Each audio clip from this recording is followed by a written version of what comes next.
Praise the Lord. Hallelujah.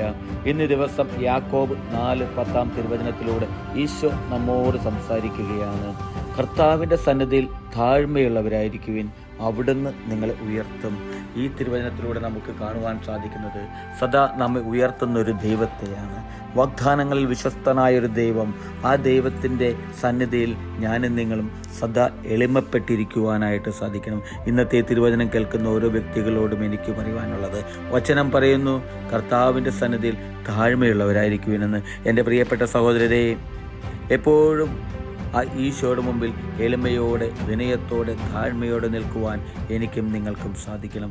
അങ്ങനെ ഞാനും നിങ്ങളും എളിമപ്പെട്ട് അവിടുത്തെ സന്നിധിയിലായിരിക്കുമ്പോൾ, വിനീതനായി അവിടുത്തെ സന്നിധിയിലായിരിക്കുമ്പോൾ വചനം പറയുന്നു അവിടുന്ന് നമ്മെ ഉയർത്തുമെന്ന്.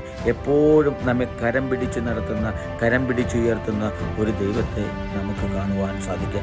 ആ ദൈവത്തിൻ്റെ കൂടെയാണ് ഞാനും നിങ്ങളും വസിക്കുന്നത്. ആ ദൈവമാണ് സദാ നമ്മളെ പരിപാലിക്കുന്നത്. ആ ദൈവത്തിൽ വിശ്വാസമർപ്പിക്കുവാൻ എനിക്കും നിങ്ങൾക്കും സാധിക്കണം. ഹല്ലേലൂയ. ആമേൻ.